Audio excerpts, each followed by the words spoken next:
too expensive to produce burning oil, and it sat there empty for 25 years.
அப்படியே இருக்கு.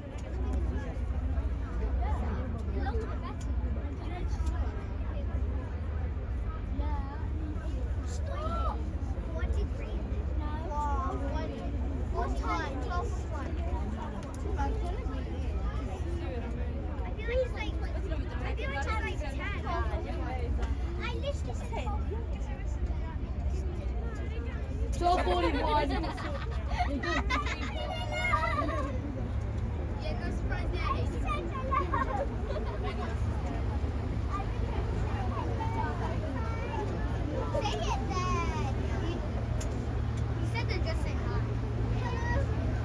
He's looking behind us, and there you go.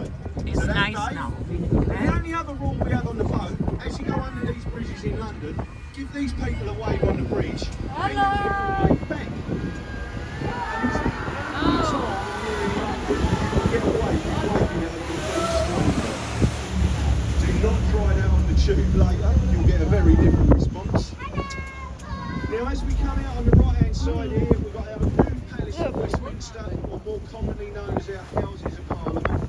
This is the home of the UK government and has been ever since King Henry VIII moved out of that in 1510. He handed it over to the nation and it's been home of the UK Parliament ever since.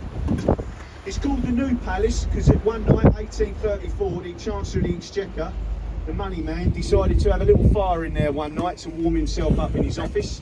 He did a great job of warming the place up, but he also set fire to the whole place and virtually destroyed it and burnt it to the ground. How did Londoners feel about seeing their Parliament burn? Were they upset? Did they try to help, try and save the MPs?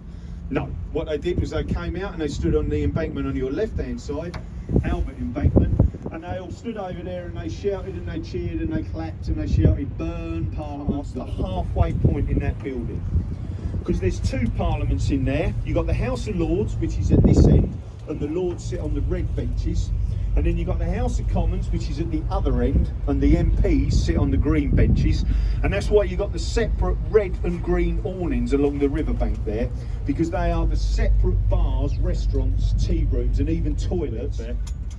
But yeah, so on there, as we turn now, you can see that there is a tower in the middle here. This is the central tower. It marks the halfway point of this building. The House of Lords is this side of it, and the House of Commons is the other side of that tower that's sat back a little bit. It also marks the point where no king or queen has ever gone past since 1642.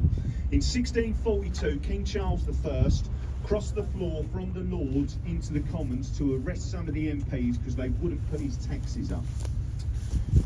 It didn't end well for the king though, because by crossing the floor he started off the English Civil War. 7 years later he paid the ultimate price for it because he had his tower.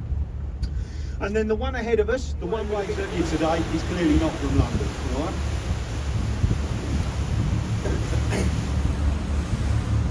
As we come out of the bridge, you've got the tower again, the Elizabeth Tower on your left. Behind it, you'll be able to see Westminster Abbey. You can just see the tops of it now. You'll get a bit of a view of it as we go along the river. That's our national cathedral or abbey. It's where all of our royal weddings, coronations, state funerals, all occasions of state take place in that abbey. And it's also what gives that area of London its name, the city of Westminster. And it's because there's been a minster on that site for over 1,000 years, and it is to the west of London, so that's why it's called the city of Westminster. You get a good shot of it now, actually, just between the two. On your right, this is where you boarded, the lastminute.com London Eye. Contractually obliged to mention that name a few times for sponsorship reasons, so don't be surprised if you hear it again. You're going to. 1993, a competition was run in the UK to come up with a national landmark to celebrate the year 2000. This thing entered the competition in a blaze of glory, and it promptly lost. It didn't win. What did win is further down the river, and we'll point that out to you as we go along. But British Airways, or BA as they're known, they liked the design of that wheel that much that they decided to fund it as a private venture. At the bottom of it, you can see there's two sphinxes. Well, when the Victorians who erected that, it didn't come with instructions, so they didn't know anything. But those sphinxes are facing the wrong way. They're meant to be facing out toward our evil spirits. But when they put all that up there, set it all in concrete, as we come out of the bridge, you're going to see on your right this concrete carve up of the building with this electronic sign on the top. This is our National Theatre, our State Theatre, or otherwise known as Britain's ugliest building. 1976, Charlie Boy, Prince Charles as he was then, he opened this building, and he loves architecture, Charlie, and they said to him on live TV, so what do you think to this place, sir? And he said, I hate it. It looks like the back end front, bit of a large lump on the rear, so we've called it the Kim Kardashian. I'm sure you can work out why, and I'll leave that with you. But in front of it, lower down, there's a red building with a stone column. This is the Oxo Wharf. Very famous British company opened this building in 1931, and it was where they made all of their stock cubes. Which are these things? Little Oxo stock cubes, where we get our gravy from for our Sunday roast beef dinner in Blighty. We dissolve these little packets of beef dust in hot boiling water, and we pour it all over our Sunday dinner. You know all about this. 30 brick chimney, 330 foot brick chimney, used to produce electricity for London. Shut down in the mid 1970s when electric became too expensive to produce burning oil, and it sat there empty for 25 years until it was handed over to the Tate Modern and opened up in the year 2000. Just give them a wave up there, and if you get a wave back, they clearly don't know anything about this bridge's history, because if they did, they'd be city being rebuilt in London. Several people fell to their death building the column. People actually fell to their death building the column. You can go 6 kilometres now 6 kilometres, stuck there on the granddad. So it just goes to show, don't believe everything you see on the internet, alright? Because it's not always true. So it just goes to show, don't believe everything you see on the internet, alright? Because it's not always true. Yeah. Tower Bridge ahead of us. I'm going to move to the back of the boat. Please do remember to stay seated so that everyone gets a good opportunity for a photo. And I'll talk to you about what's coming up. In front of us, World War II naval history. This ship is the Belfast. Launched on St Patrick's Day, 1938, and built in the city of Belfast in Northern Ireland. This ship was built in the exact same dock as the Titanic at Harland and Wolff. 11,500 ton battle cruiser, served throughout the Second World War and the Korean War. Bit of a lucky ship, came through both conflicts pretty much unscathed. Fired some of the first shots of the D-Day landings, 1944, when the French coast was liberated during World War II. At the end of the Korean War, it was due to be scrapped 94, built to look deliberately older than it actually is. When this bridge first opened, it would open 7,000 times a year. Now it opens about 700, that's all. Just this was the busiest point in the world, but it isn't now. All the river traders move further down the Thames. It gets the name Tower Bridge because it gets its name from the Tower of London, which is on your left-hand side. That is much older than the bridge.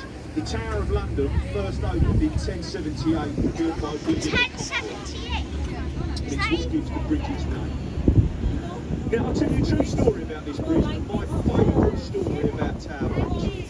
One night, 1952, Albert Gunther was driving his London double-decker bus across this bridge. Not that dissimilar to these buses that you see coming across now. What Albert didn't know was that the bridge was due to open. As he got to the left-hand side of the bridge, the lights on it should have turned red to tell him to stop. So Albert carried on. And as he got to this point on the left here, where the bus is just coming under the bridge, it started 250 years of history. You'll see as we go back under the bridge. It used to be a royal mint, it's been a royal armoury, and a royal observatory. The last time a king left there to carry out his coronation was King Charles II in 1660. He was the one who replaced his brother, who got his head chopped off in 1642 with the Restoration, sorry.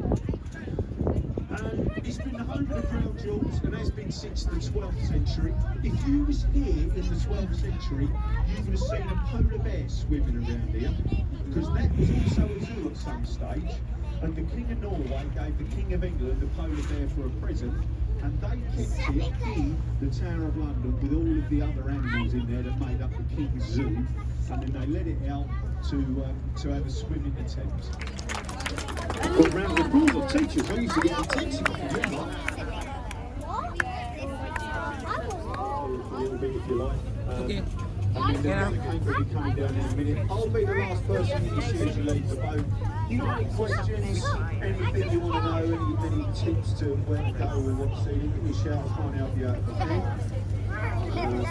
Yeah, any feedback for me, any signs of appreciation, all greatly accepted.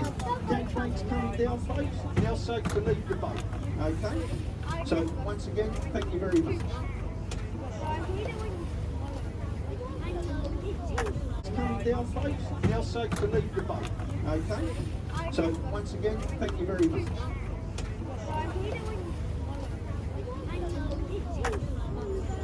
Okay, Sunny.